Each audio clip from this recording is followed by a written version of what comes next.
Ya, baik saudara-saudaraku yang diberkati oleh Tuhan, kita ambil Alkitab kita buka dari Wahyu pasal yang ketujuh, saudaraku. Wahyu pasal yang ketujuh, di judul tema kita pagi hari ini, Pastor Daud tuliskan berjaga-jagalah ya. Berjaga-jagalah, haleluya. Nah pagi hari ini tentunya Tuhan ingin memberitahukan kepada kita apa yang akan terjadi ya di akhir zaman ini, khususnya tidak jauh dari waktu kita yang sekarang ini, saudaraku ya. Tidak jauh dari waktu kita yang sekarang ini. Ada banyak hal yang akan terjadi dan kita harus mengetahuinya, saudaraku. Haleluya.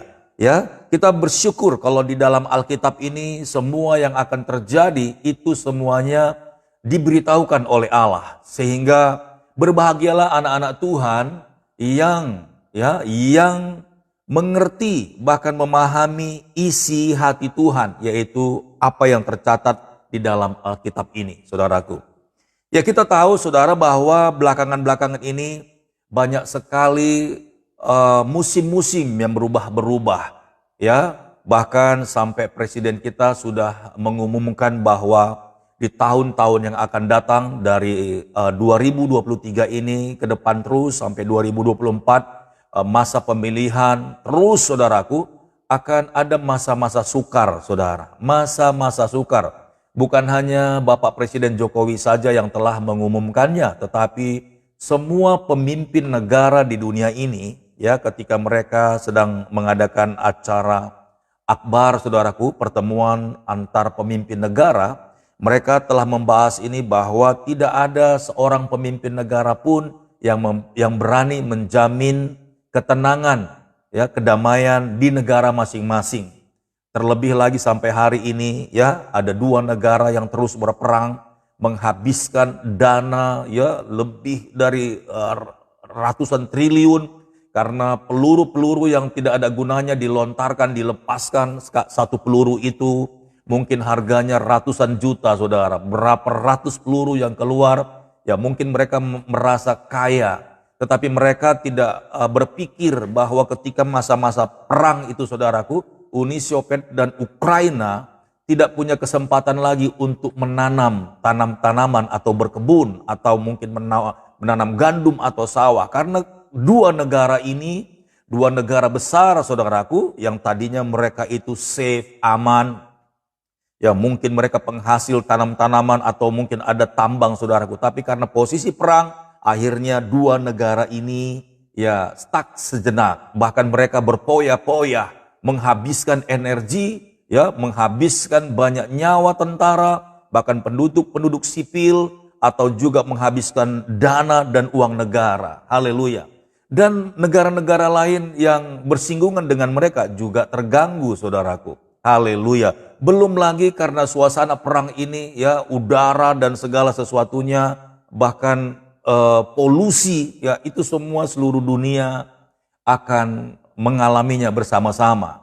Belum lagi kita selesai habis tuntas dari COVID-19, akan ada banyak lagi perkara-perkara yang akan terjadi, saudaraku. Jadi berjaga-jagalah anak-anak Tuhan, banyak-banyaklah berdoa, karena kita tidak tahu waktu dan saatnya Tuhan akan datang kedua kali. Haleluya.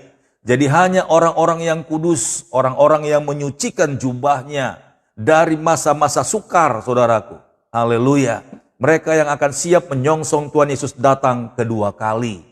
Ya, haleluya. Jadi pada pagi hari ini mari sama-sama, ya, saya tidak berbicara tentang perang, tapi saya berbicara tentang satu perubahan yang terjadi di seluruh dunia, khususnya Indonesia, ya, di Asia Tenggara. Kemarin kita lihat bagaimana kasus di India, ya, banyak sekali ribuan orang mati setiap hari karena mengalami suhu panas El Nino yang begitu ekstrim, saudaraku. Haleluya.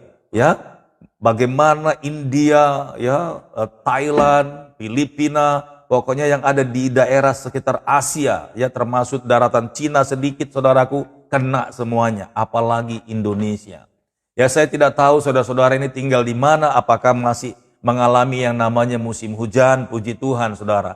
Tetapi yang namanya perubahan suhu ekstrim seluruh dunia, ya memang selalu ada yang sebagian-sebagian itu masih mengalami hujan. Tetapi tanpa kita sadari, sekalipun hujan saudaraku turun, tetapi hawa panas itu begitu besarnya.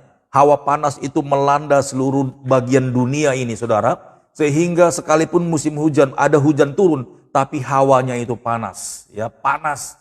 Yang tadinya saudara rasakan di daerah saudara itu sejuk dingin, dan sekarang seperti hilang begitu saja. Memang kemungkinan malam karena matahari sudah tidak ada, ya terasa dingin sesaat, tetapi sudah lebih hangat situasinya, tidak seperti biasa. Dan kalau ini berlanjut-lanjut terus dan hari setiap hari, bahkan minggu, bahkan bulan saudaraku, ya dipastikan akan ada banyak perubahan karena ini mengganggu ekosistem, ini mengganggu yang namanya sirkulasi, ya sistem perputaran kehidupan makhluk hidup yang ada di dalam dunia ini. Jadi kita semuanya harus mengerti dan belajar sampai di sini saudaraku, ya. Jadi waktu kita belajar firman Tuhan, tidak serta-merta ya yang kita bahas itu dosa, kekudusan tidak. Tetapi apa yang terjadi, apa yang akan dialami oleh manusia sebelum Yesus datang kedua kali. Jadi kita bersiap-siap saudaraku. Alkitab ini sudah memberikan nasihat kepada kita. Lalu apa yang kita kerjakan? Jangan tinggal tenang. Di samping kita berdoa, kita harus mengerjakan sesuatu. Ya, kita harus action, kita harus bertindak saudara, agar kita bisa melewati yang namanya masa-masa sukar.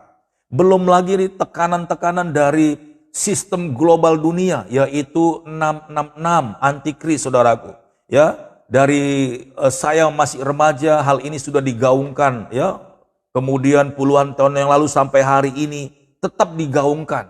Jangan saudara pikir dari dulu sudah ada tapi kok belum juga terjadi. Memang saudaraku, ya, kalau Tuhan tidak tahan begitu rupa situasinya, Tuhan letakkan ada orang-orang yang menahan sehingga sistem itu tidak langsung tumpah dan terjadi saudaraku. Mungkin sudah sampai hari ini kita tidak ada. Tetapi oleh hikmat Tuhan, banyak orang-orang yang tadinya tidak mengerti, lalu ketika sistem ini mulai menguasai seluruh dunia saudaraku, ya, ada orang-orangnya Tuhan yang menahan itu sampai hari ini belum terlaksana penuh 100%. Tetapi percayalah saudaraku bahwa sistem yang antikris sedang kerjakan itu memang sedang akan menguasai seluruh dunia. Haleluya. Kita tahu saudaraku, ya kayak di Cina, ya di Cina mereka kalau belanja dan beli sekarang sudah tidak pakai uang. Ya, sebagian dari daerah dan kota di sana sudah tidak memakai lagi mata uang. Tidak ada pembayaran yang namanya berbentuk kertas atau logam. Tapi mereka sudah pakai, ada satu sistem di handphone saudaraku. Apapun yang mereka beli, itu mereka bayarnya pakai barcode. Mereka langsung tempelkan handphone mereka, langsung terjadi transaksi. Baik saya membeli atau saya menjual. Ya, kalau saya petani-petani, saya bawa makanan-makanan saya mungkin ke sebuah pusat pasar saudaraku, lalu di sana sudah ada orang-orang yang siap bawa alat itu, ya mesin edisi namanya saudara, langsung tinggal tempel saja dengan kode barcode itu, saya sudah dibayar. Tidak ada lagi bicara yang namanya mata uang. Perlahan-lahan seluruh dunia sedang digiring ke sana. Nanti Indonesia pun akan seperti itu saudaraku. Dan lama-kelamaan sekarang ini masih pakai handphone untuk membarcode. Lama-lama nanti handphone ini pun akan hilang saudaraku. Mereka akan tempel di sini. Mereka akan taruh di sini yang namanya chip itu saudaraku, bahkan di jidat. Jadi nggak usah lagi barcode pakai handphone, cukup langsung telapak tangan saja, punggung tangan begini, atau jidat disensor pakai lampu infrared saudara, langsung semuanya. Dan semua data-data kita lihat saudaraku, di Indonesia, ya saudara mau kemana lagi? Saudara urus SIM, ya, urus KK, urus KTP, semua data-datanya sudah ada. Kalau saudara mau beli atau belanja mobil, mereka tidak minta lagi KTP mana. Mereka sebut nama, tanggal lahir, itu data-data sudah keluar. Semua data-data penting kita saudaraku, bahkan surat-surat tanah dan segalanya itu sudah terrecord semuanya dalam satu data. Haleluya. Dan sebentar lagi saudaraku, KTP yang kita pegang itu akan berubah fungsi, bukan hanya untuk KTP saja, tetapi ATM bisa di situ, e-tol di situ, dan lambat laun saudaraku, kita juga akan mengikuti sistem-sistem dunia. Jadi kalau kita tidak berjaga-jaga, saudara, kita tidak kuat iman kita. Haleluya.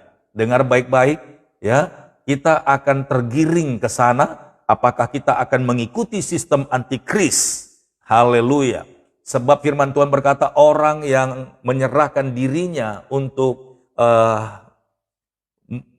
menerima yang namanya tanda dari binatang itu di tangan mereka atau di jidat mereka, orang itu tidak layak masuk dalam pesta perjamuan pernikahan anak domba Allah. Wow, luar biasa sekali, saudaraku.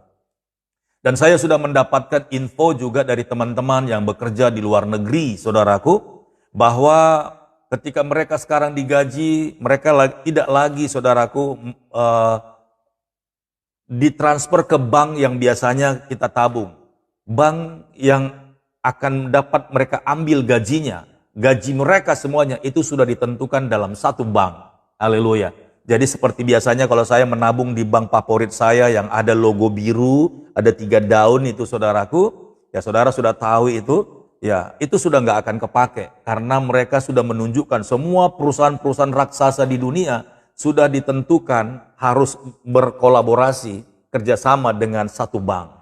Jadi semua karyawan itu, ya khususnya mereka-mereka yang punya skill, ya bekerja di perusahaan-perusahaan besar raksasa, karena mereka orang penting, apalagi gaji-gaji mereka yang besar itu, mereka sudah harus berhubungan dengan bank itu, saudara. Maka bank itu akan perlahan-lahan menerapkan yang namanya peraturan-peraturan itu. Sebentar lagi bank-bank itu pun akan bilang, tidak pakai buku lagi, tidak pakai lagi ATM, pakai yang namanya chip itu, saudaraku. Mau ambil, mau nabung, harus pakai itu. Mau tidak mau. Kalau tidak, saudaraku, keluar dari perusahaan itu, atau saudaraku, mereka sudah diikat perjanjian. Kalau tidak sampai mungkin sekitar 40 tahun, 30 tahun, baru mereka bisa diizinkan resign, saudaraku. Mereka akan mengalami yang namanya undang-undang itu. Wow, mengerikan sekali, ya. Berjaga-jagalah. Makanya kita anak-anak Tuhan ini banyak-banyak berdoa, saudaraku. Ya, sebentar lagi kekayaan-kekayaan yang menjadi mimpi dunia itu menjadi sebuah penghalang buat kita, saudara, untuk kita semakin dekat dengan Tuhan. Akan banyak peraturan-peraturan, saudaraku, akan banyak peraturan-peraturan yang membuat iman kita ini akan dipertaruhkan. Kita tetap setia percaya sama Tuhan Yesus atau kita menerima apa yang mereka buat. Karena Alkitab juga menulis kita tidak bisa membeli atau kita tidak bisa menjual, bahkan membayar. Lalu bagaimana caranya kita bisa bertahan hidup, saudaraku? Kita butuh makanan, kita butuh pakaian. Nah, Alkitab mengajarkan, itu sebabnya ketika firman Tuhan di kitab Injil berkata, apabila si jahat itu datang, ya, janganlah naik ke atas soto rumahmu, tapi berlarilah ke atas gunung. Kata gunung di situ bisa berbicara hadirat Tuhan.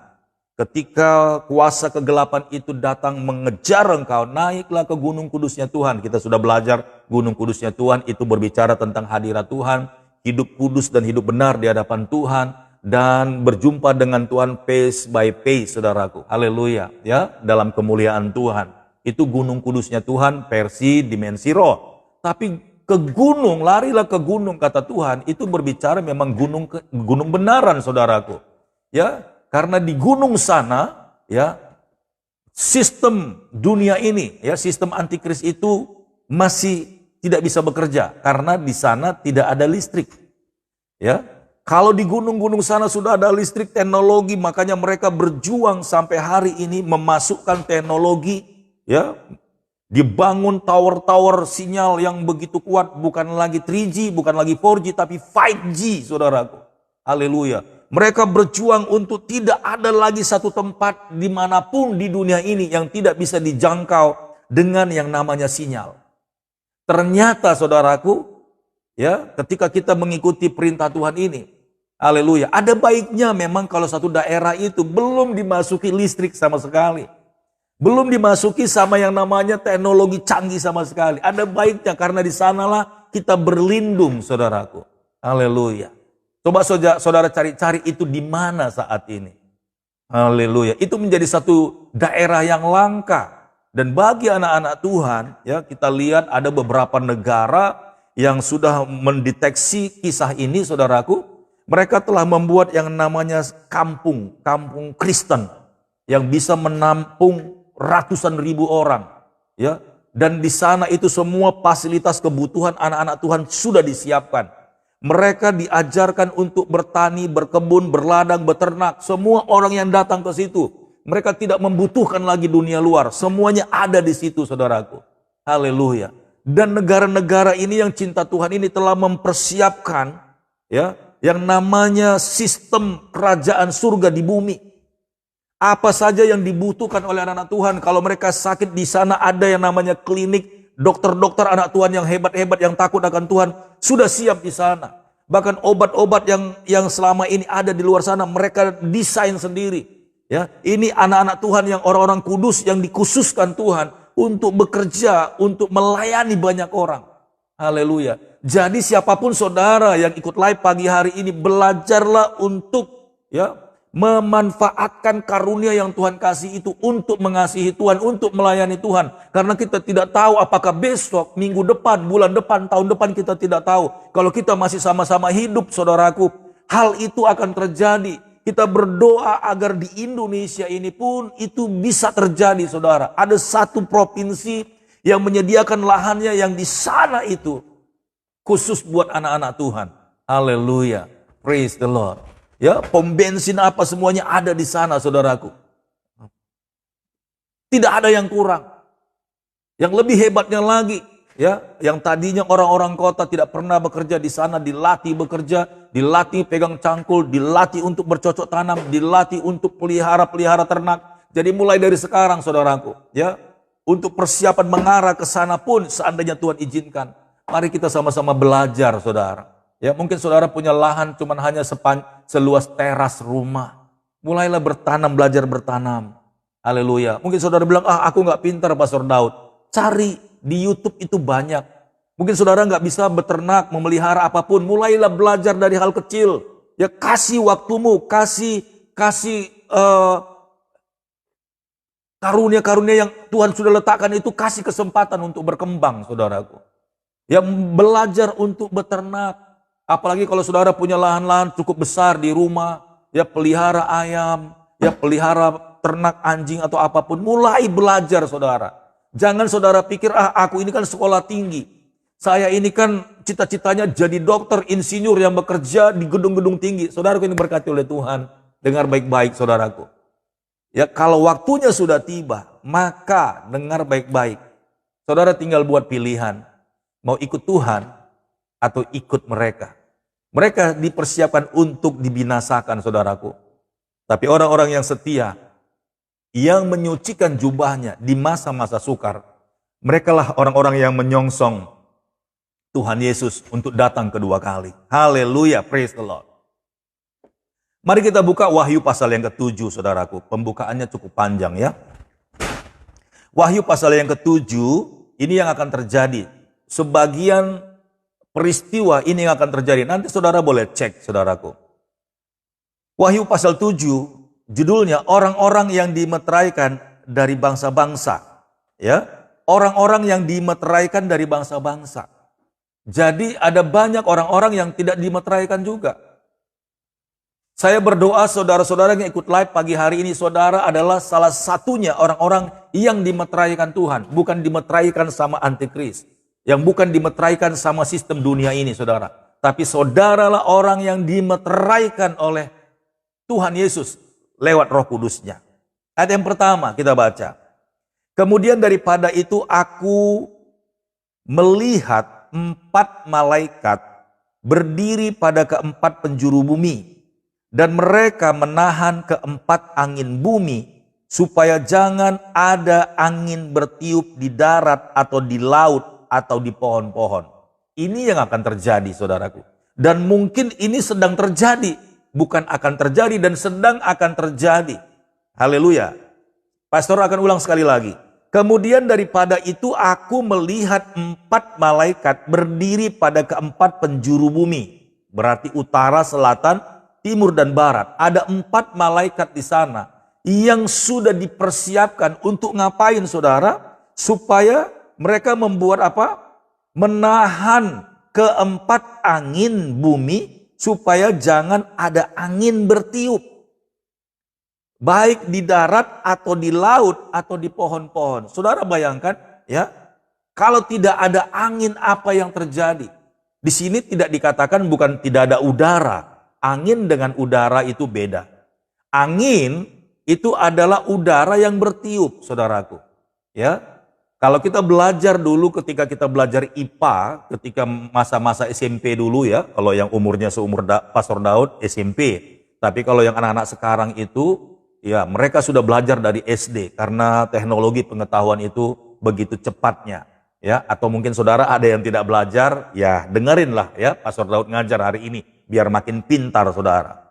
Jadi angin dan udara sebenarnya sama saudaraku, sebenarnya sama, tapi yang membuat ungkapan angin dan udara itu dibedakan adalah kalau udara itu, ya ini yang tidak kelihatan ini, untuk kita bisa bernapas itu udara, ya. Jadi tidak pernah ada pelajaran ilmu pengetahuan alam berkata paru-paru membutuhkan apa? Angin, bukan angin, udara, ya. Tapi angin itu adalah udara yang bertiup. Ya, udara yang bertiup, udara yang bergerak. Lalu pertanyaannya, ya, sambil kita belajar saudara. Kapan bisa terjadi angin? Nah, kapan bisa udara itu bisa bertiup? Kapan udara itu bisa berhembus? Jawabannya adalah kalau terjadi perbedaan ya, dua tempat yang tekanannya berbeda. Artinya begini saudara, kalau di kota suhunya panas, maka udara di sana renggang. Ya, sekali lagi, kalau di kota di satu tempat itu suhunya panas, maka udara di sana disebut renggang. Tetapi kalau di gunung, saudaraku, itu udaranya padat. Ya, udaranya padat, makanya dingin. Lalu terjadi perbedaan tekanan, terjadi perbedaan suhu kota dengan gunung. Makanya ketika di kota ini saudaraku terjadi suhu yang panas dan renggang, ya renggang dia, maka udara yang dari gunung itu secara spontan dia akan berhembus ke kota. Makanya ketika udara itu bergerak mengejar ke ruangan yang renggang di tengah kota, maka terjadilah angin, pergerakan saudaraku. Itu jawabannya. Jadi angin itu terjadi karena terjadinya perbedaan tekanan udara. Haleluya. Nah, saudaraku diberkati oleh Tuhan. Nah, selama ini kita merasa sejuk karena angin bertiup. Haleluya. Ya, bukan berarti udara tidak ada, angin bertiup. Nah, dikatakan di sini saudaraku, dan mereka menahan keempat angin bumi supaya jangan ada angin bertiup di darat atau di laut atau di pohon-pohon. Coba, mereka sengaja menahan angin. Jadi di kota sudah terjadi suhu panas, di gunung suhu dingin, tapi angin gak ada. Sudah jelas di kota itu orang kegerahan saudaraku. Orang kepanasan. Udah pasang AC pun orang panas. Dan ini akan terjadi. Haleluya. Padahal di kota itu sebenarnya musim kemarau panjang. Di gunung itu sejuk dingin. Seharusnya angin spontan itu mengalir. Tapi 4 malaikat ini sengaja menahan angin agar tidak bertiup. Apa yang terjadi saudaraku? Luar biasa. Maka tadinya kota-kota atau tempat yang sedang mengalami musim kemarau panjang, itu akan terus mengalami kemarau panjang, kering, kerontang, panas, saudaraku. Haleluya. Sementara yang di gunung tetap sejuk saja. Yang lebih parahnya lagi, saudara, ketika angin tidak ada berhembus, bertiup, maka coba saudara lihat. Apakah saudara pernah memperhatikan awan di langit? Awan itu bergerak, saudaraku. Awan itu bergerak, dia mutar-mutar. Siapa yang menggerakkan awan? Jawabannya angin. Haleluya. Ya, jawabannya angin, saudaraku. Awan itu berhembus kemana angin bertiup. Ya, mereka berputar-putar, saudaraku. Nah, coba saudara bayangkan kalau angin itu berhenti, saudaraku, bertiup. Udara tetap ada ya. Angin itu berhenti bertiup. Maka yang tadinya awan berkumpul di satu tempat, tidak bergerak, saudaraku. Dia di situ terus, numpuk di situ terus. Sementara di tempat yang satu, saudaraku, tidak ada awan sama sekali. Panasnya bukan main. Haleluya. Luar biasa, saudaraku. Nah, dikatakan di sini, supaya jangan ada angin bertiup di darat atau di laut atau di pohon-pohon. Ini di keempat penjuru bumi. Ya, utara, selatan, timur dan barat. Jadi bukan hanya Indonesia saja, bukan hanya di kota saudara, tapi seluruh dunia mengalami stuck dalam masalah angin, saudara. Jadi yang namanya tidak ada angin bertiup itu suhunya panas. Panas sekalipun saudara ada di puncak, kalau nggak ada angin bertiup, saudaraku, sekalipun di sana itu bawaannya banyak awan, tapi suhunya panas. Inilah yang terjadi sekarang ini, saudaraku. El Nino ini, ya, kita lihat saudaraku, ya, suhu itu semakin panas. Ya, orang bisa sebut saja kemarau panjang. Oke, kalau kemarau panjang banyak angin bertiup, berarti di tempat lain itu masih ada harapan hujan. Tapi ini enggak. 4 malaikat ini sengaja menahan mata angin, sengaja menahan angin tidak bertiup. Itu artinya seluruh dunia mengalami hawa panas. Haleluya. Sekalipun ada hujan turun, tapi hawanya panas. Dan yang lebih parahnya lagi, saudara, perhatikan, karena awan itu stuck di satu tempat, ya, ketika hal ini terjadi, kebetulan awan itu berhentinya di daerah Timur Tengah, saudaraku, numpuk semua awan itu di Timur Tengah, sementara di Asia awan tidak ada. Apa yang terjadi? Yang tadinya di Asia ini sering hujan turun, dan akhirnya hujan jarang sekali turun karena awan tidak ada di atas langit. Tetapi yang tadinya di Timur Tengah, Arab dan semua Yaman, bahkan Kairo dan semuanya padang-padang gurun, di sana banyak awan kumpul, saudaraku. Haleluya. Yang tadinya di sana itu nggak pernah ada awan, di sana berhenti, tidak ada. Di sana itu selalu awan itu lewat dan tidak berhenti karena jarang gunung-gunung tinggi misalnya. Nah, di Indonesia banyak gunung-gunung tinggi, ketika awan itu ngumpul di atas dan ketahan sama gunung-gunung tinggi, maka hujan itu akan banyak turun. Biasanya seperti itu. Tapi ini berubah, saudara. Sistem di langit sana berubah. Tidak ada yang bisa memprediksinya.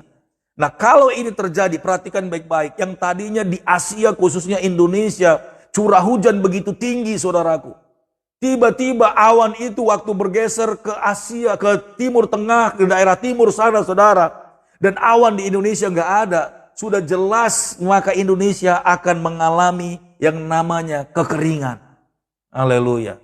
Jadi jangan saudara berpikir, di puncak aja tinggal. Di puncak pun nanti akan mengalami kekeringan. Yang tadinya saudara melihat lembah-lembah yang hijau, gunung-gunung yang hijau, itu semuanya akan terjadi suatu kali kelak nanti. Gunung-gunung itu berubah warna coklat karena gundul, saudaraku. Haleluya. Tetapi nanti di daerah-daerah yang selama ini selalu yang namanya padang gurun, musim kering, bahkan tidak pernah ada hujan, tiba-tiba pada masa-masa itu akan terjadi hujan turun terus dan terus, hujan terus, saudaraku. Maka banyak nanti orang-orang di Timur Tengah, di Arab, dimanapun di sana, saudara, kaget tiba-tiba akan keluar mata air yang besar dari daratan yang kering. Yang tadinya bebatuan, saudaraku, tiba-tiba muncrat air yang besar. Maka di sana yang tadinya ada bukit-bukit, gunung-gunung kecil, saudara, yang tandus, yang warnanya itu bukan hijau tapi coklat, tiba-tiba semuanya berubah jadi hijau. Haleluya. Karena hujan, karena di bawah tanah itu sudah banyak air, karena di belahan-belahan lain itu ada hujan. Mungkin secara kasat mata tidak terlihat hujan, tapi jauh ratusan kilometer di sana ada hujan turun, sehingga di bawah tanah mereka itu ada banyak stok air, saudaraku. Haleluya. Ini yang akan terjadi. Ya, ketika malaikat ini menahan ini, saudara, akan terjadi kekacauan. Bahkan pesawat terbang pun enggan terbang di atas, saudaraku. Karena karena pesawat terbang itu membutuhkan tekanan angin juga. Ketika angin kencang, saudara, dia bisa naik, bisa dia turun. Karena angin itu yang membawa pesawat itu. Coba kalau di udara itu senyap. Tekanan udara semuanya sama. Tidak ada angin bertiup, saudaraku. Pesawat nggak berani terbang. Haleluya. Jadi hati-hati, saudaraku. Hati-hati.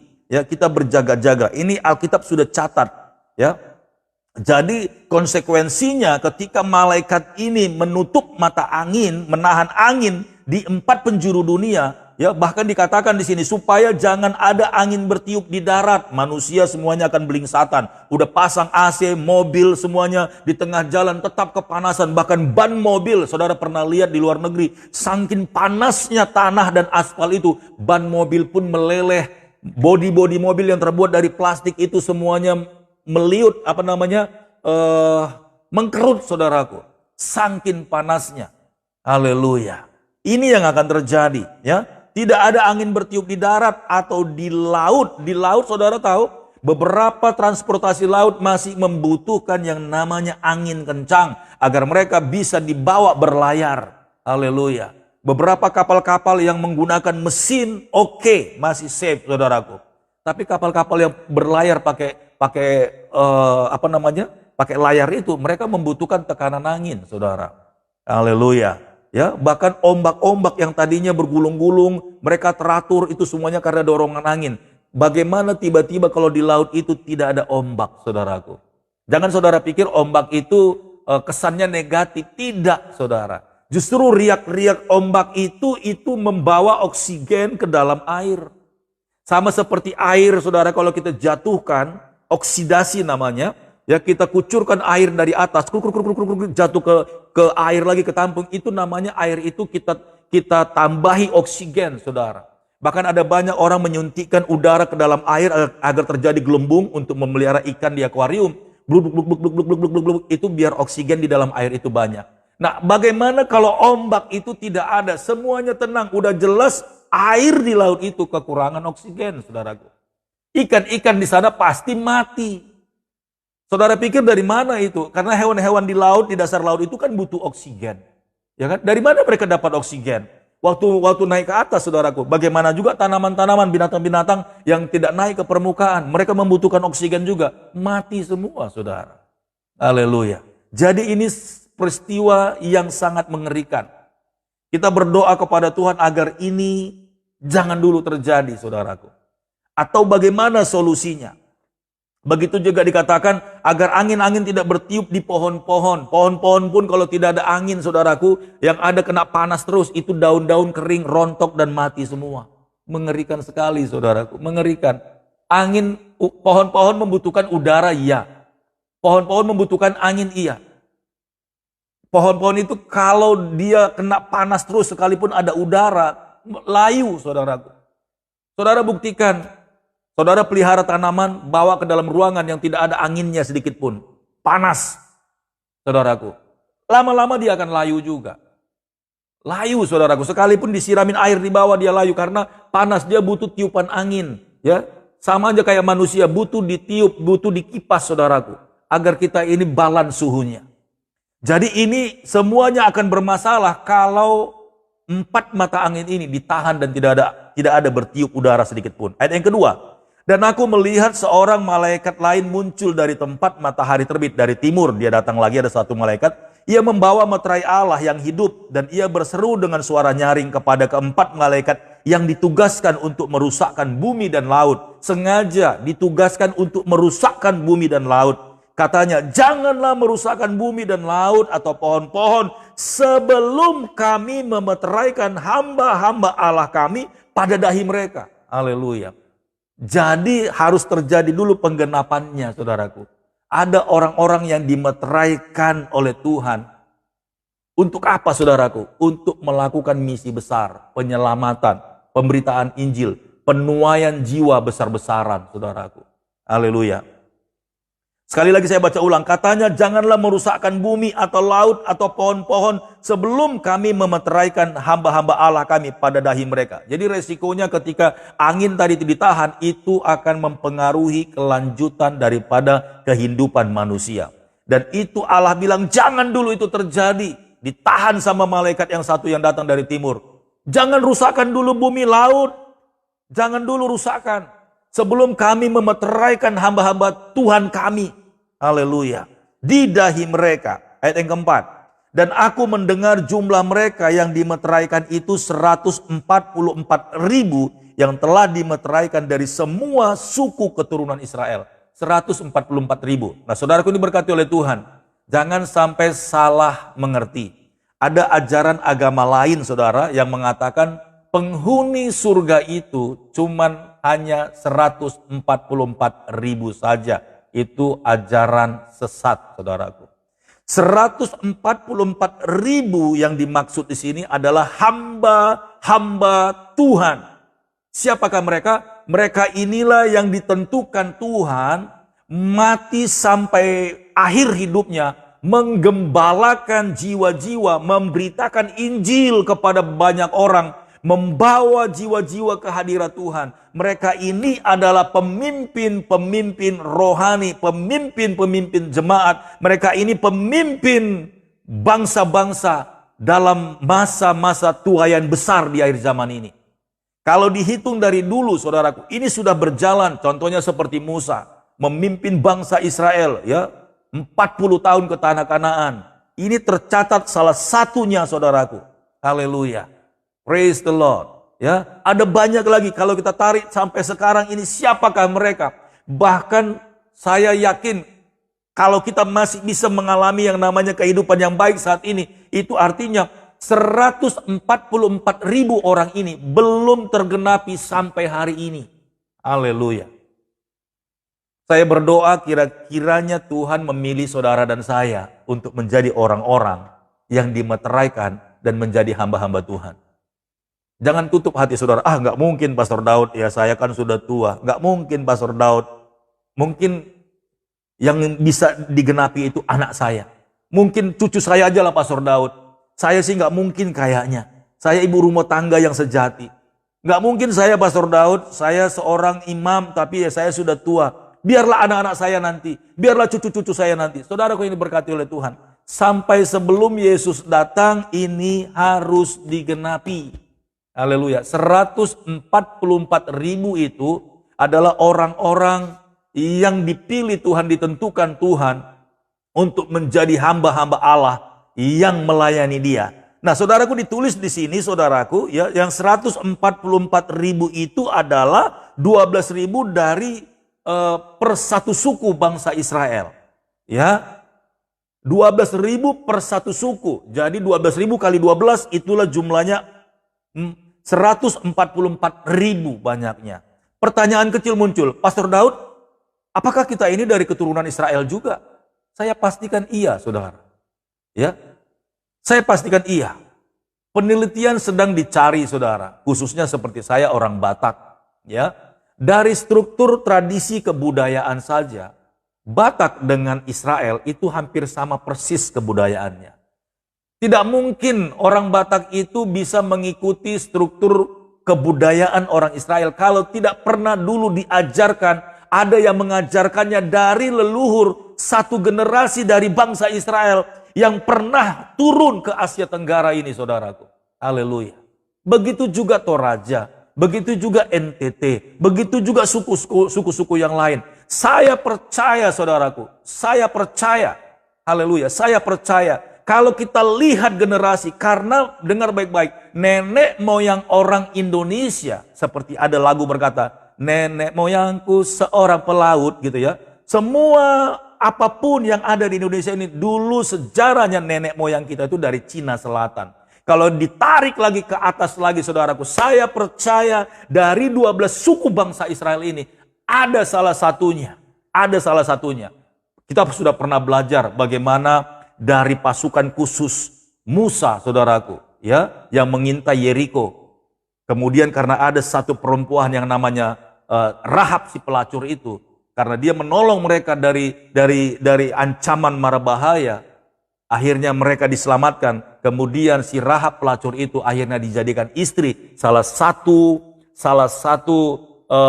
pasukan khusus daripada orang Israel ini. Nah, saudaraku ini berkati oleh Tuhan, kita tidak tahu, sayangnya sejarah itu sudah ratusan generasi kita tidak bisa ikuti, tapi saya percaya, saudara, dari 12 suku bangsa Israel itu, setiap kita adalah generasinya. Jangan pernah takut, karena tidak mungkin kucuk ada manusia muncul di Indonesia dan itu tidak berasal dari bangsa Israel, dari bangsa lain. Haleluya, ada saja, saudara, tetapi karena kawin campur saat itu terjadi salah satunya bangsa Samaria, saudaraku. Haleluya. Ya, jadi saya percaya kalau Roh Kudus nanti dalam hikmat ilahinya, dia melihat dan mengangkat salah satu di antara generasi saudara untuk menggenapi firman Tuhan ini. Dengar baik-baik, Tuhan tidak salah pilih, bukan dia sembarang pilih, Tuhan tidak salah pilih. Benarlah saudara dan saya ini adalah generasi dari 12 suku bangsa Israel. Jadi jangan takut mengakui bahwa kita ini adalah umat pilihan Allah, saudaraku. Di samping karena kita percaya kepada Allahnya Abraham, Ishak dan Yakub, makanya kita termasuk salah satu generasi Israel secara rohani. Tapi secara fisik pun, saudaraku, saudara boleh belajar bagaimana historikalnya, saudaraku. Haleluya. Dan puji Tuhan sampai hari ini, saudaraku, ada struktur adat istiadat yang masih dipegang oleh orang Batak. Salah satunya Pariban, saudara. Ya, Pariban itu adalah putri daripada saudara kandung mama yang laki-laki, putri kandung dari saudara mama kita, ibu kita yang laki-laki, itu namanya paman, orang Batak bilang itu tulang, saudaraku. Dia bisa kawin dengan anak laki-lakinya kita. Orang Israel juga seperti itu. Salah satunya adalah Yakub disuruh ibunya untuk pergi ke rumah si Laban, pamannya. Itu adik kandung mamanya si Yakub, saudaraku. Jadi sudah jelas, nggak mungkin orang Batak itu asal copy paste sebuah pengajaran, tidak, saudaraku. Apalagi ini hukum adat yang begitu kuat, yang tidak bisa digoyahkan. Sudah jelas ini adalah turun-temurun. Nah, saudaraku, ini berkati oleh Tuhan, itu kilas sejarah, saudaraku. Jadi dikatakan di sini, dan aku mendengar jumlah mereka yang dimeteraikan itu ayat 4, 144.000 yang telah dimeteraikan dari semua suku keturunan Israel sampai akhir zaman ini, sebelum Yesus turun yang kedua kali, saudaraku. Ini harus digenapi. Haleluya. Untuk apa dia? Mereka akan dipilih Tuhan, ditentukan Tuhan sebelum laut, pohon-pohon, semua manusia ini mengalami kekacauan besar. Akan terjadi tuaian besar-besaran. Akan terjadi hujan pertobatan besar-besaran. Disinilah nanti hamba-hambaku yang dimeteraikan itu untuk Allah, mereka akan bekerja memimpin tuaian besar itu, saudaraku. Haleluya. Jadi mulai sekarang, ayo, bagaimana cara kita melahirkan generasi yang akan dipersiapkan Tuhan untuk melakukan pekerjaan besar ini. Kalau kita tidak belajar tekun dan taat, dan selalu berdoa, selalu bersekutu dengan Tuhan, enggak mungkin, saudaraku. Saya mungkin mau tanya kepada saudara, kira-kira generasi siapa ya yang mau dipakai Tuhan? Kalau saudara terlihat gambarnya di depan layar saya, saudara angkat tangan, aminkan, saudaraku. Bilang dalam hatimu, Tuhan kalau boleh itu dari generasiku, Tuhan. Orang-orang yang besar dipakai Tuhan. Haleluya, praise the Lord. Ya, jadi jangan heran Korea Selatan, ya, bagaimana hamba Tuhan yang besar di sana sampai hari ini. Kita sudah tahu kan, pemimpin di sana dari Korea loh, saudaraku. Bukan orang Jawa, bukan orang Batak. Ternyata orang keturunan Chinese, Korea itu ada keturunan generasi Cina, saudaraku. Ternyata dipakai Tuhan luar biasa. Bagaimana dengan kita, saudara? Haleluya. Afrika, sekarang lagi gencar-gencarnya mereka mengasihi Tuhan. Sekalipun memang di tengah-tengah sana ada juga yang sesat, saudaraku. Tapi Afrika, dari satu negara yang kekeringan kerontang, ketika bangsa Israel mau membantu mendukung mereka, akhirnya Afrika pun ditolong Tuhan, saudara. Dari pertanian yang tadinya tidak bisa menanam tanaman apapun karena kering, sekarang Afrika sudah sama seperti Israel karena ilmunya dibagi di sana, saudaraku. Dan sekarang Afrika penghasil tanaman dan buah yang terbaik juga, saudaraku. Karena mereka menggunakan teknologi seperti teknologi yang diterapkan di Israel. Haleluya, haleluya, praise the Lord. Ya. Kita berdoa agar Israel ini boleh terbuka jalan buat mereka untuk Indonesia menjadi sahabatnya. Sayang kemarin ya, Pastor Daud singgung hanya urusan sepak bola saja Israel tidak boleh masuk ke Indonesia. Luar biasa saudaraku. Seandainya negara yang diberkati, negara yang diurapi Tuhan ini masuk ke Indonesia, saya percaya bukan hanya sekedar melangkah mereka, tapi barang siapa yang memberkati engkau, Allah berfirman kepada Abraham, bukankah Abraham, Ishak dan Yakub, saudaraku, itu adalah generasi mereka. Barang siapa yang memberkati engkau, diberkatilah dia. Haleluya. Sayang Indonesia, saudaraku, berdoa buat negeri kita ini. Barang siapa yang memberkati engkau, diberkatilah dia. Barang siapa yang mengutuki engkau, dikutukilah dia. Ngeri banget loh, ngeri banget, ya kan? Nah, tapi kita bersyukur nih, saudaraku. Kita bersyukur Mari bangun imanmu pagi hari ini, pengetahuanmu. Bangun saudaraku. Haleluya. Kita teruskan ya, kita teruskan. Saya tidak baca 12 bangsa Israel tadi. Ya, yang ayat ke-9, orang banyak tidak terhitung banyaknya. Makanya tadi Pastor Daud cut. Kalau ada orang agama atau ajaran-ajaran manapun yang mengatakan penghuni surga cuma 144 ribu, itu sesat. 144 ribu adalah pemimpin-pemimpin rohani yang sampai hari ini masih akan dikerjakan Tuhan untuk memimpin tuaian besar atas dunia ini dan dipersembahkan kepada Tuhan. Kita lihat, kenapa bukan 144 ribu? Jawabannya ada di sini. Orang banyak tidak terhitung banyaknya, judulnya di sini. Ya, kalau 144 ribu kan terhitung kan? Tapi di sini orang banyak yang tidak terhitung banyaknya, berarti lebih dari 144 ribu orang akan masuk ke dalam surga. Kita lihat ayat ke-9. Kemudian daripada itu aku melihat sesungguhnya suatu kumpulan besar orang banyak yang tidak dapat terhitung banyaknya dari segala bangsa dan suku dan kaum dan bahasa berdiri di hadapan tahta dan di hadapan anak domba, memakai jubah putih dan memegang daun-daun palem di tangan mereka. Dan dengan suara nyaring mereka berseru, keselamatan bagi Allah kami yang duduk di atas tahta dan bagi anak domba. Dan semua malaikat berdiri mengelilingi tahta dan tua-tua. Dan keempat makhluk itu mereka tersungkur di hadapan tahta itu dan menyembah Allah sambil berkata, amin, puji Tuhan, amin, puji Tuhan. Dan kemuliaan dan hikmat dan syukur dan hormat dan kekuasaan dan kekuatan bagi Allah kita sampai selama-lamanya. Bahkan keempat makhluk tadi yang siap-siap menghancurkan bumi ini, saudaraku, dengan menahan angin, dia pun sujud menyembah Tuhan. Lihat ayat yang ke-13. Dan seorang dari antara tua-tua itu berkata kepadaku, siapakah mereka yang memakai jubah putih itu dan dari manakah mereka datang? Maka kataku kepadanya, Tuanku, Tuhan mengetahuinya. Lalu ia berkata kepadaku, mereka ini adalah orang-orang yang keluar dari kesusahan yang besar. Dan mereka telah mencuci jubah mereka dan membuatnya putih di dalam darah anak domba. Ini yang Pastor Daud tadi katakan, saudara. Ketika masa-masa sukar ini terjadi, saudara pilih mana? Tetap hidup kudus dan bertahan dengan iman agar setia kepada Tuhan, atau karena tidak tahan menderita, akhirnya menerima yang namanya sistem kerajaan dunia ini. Haleluya. Tetapi orang yang banyak ini terhitung, mereka adalah orang-orang yang keluar dari kesusahan besar. Artinya saudara, apapun yang terjadi, jawabannya tetap cinta Yesus. Jangan karena makanan tidak ada di rumah, akhirnya jual iman. Jangan karena kita Kristen ditolak bekerja, ngelamar ditolak hanya karena di ijazah, di KTP ada tulisan agama Kristen, akhirnya tidak kerja-kerja, kemudian jual iman. Kalau tidak dengan cara begini, saya tidak akan bisa menjadi kaya. Akhirnya jual nama Yesus. Haleluya. Ada lagi orang, ya, seperti yang Pastor Daud tadi katakan, saudara mau pilih tetap kerja di sini, sudah kerja, pekerjaanmu, posisimu bagus, saudara orang cerdas, orang cermat, kerjanya rajin, jujur. Di perusahaan itu saudara punya kredibilitas yang bagus. Tapi karena mereka tahu ketika sistem ini mulai bekerja, setiap orang-orang yang percaya kepada Tuhan Yesus harus keluar. Haleluya. Saudara pilih mana? Sangkal iman atau tetap Yesus? Sekali Yesus, tetap Yesus.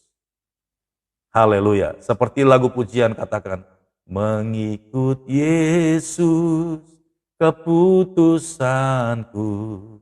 Mengikut Yesus keputusanku, mengikut Yesus keputusanku, ku tak ingkar, ku tak ingkar. Haleluya, saudaraku. Tinggal dua aja, saudara, iya atau tidak. Haleluya. Ya, kita lihat saudaraku. Ayat yang ke-15, karena itu mereka berdiri di hadapan tahta Allah dan melayani dia siang malam di bait sucinya Dan ia yang duduk di atas tahta itu akan membentangkan kemahnya di atas mereka. Mereka tidak akan menderita lapar dan dahaga lagi. Dan matahari atau panas terik tidak akan menimpa mereka lagi.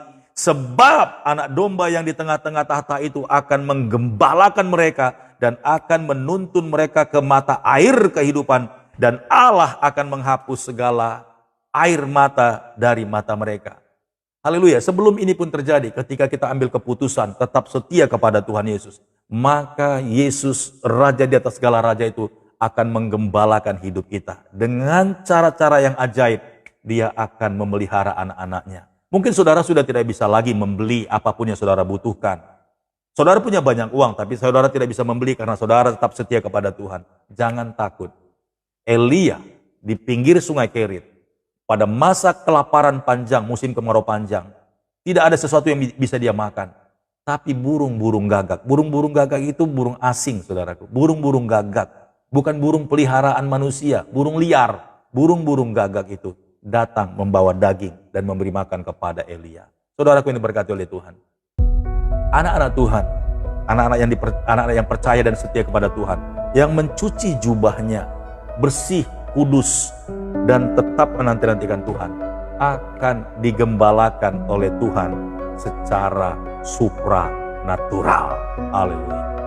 Tuhan Yesus memberkati. Shalom.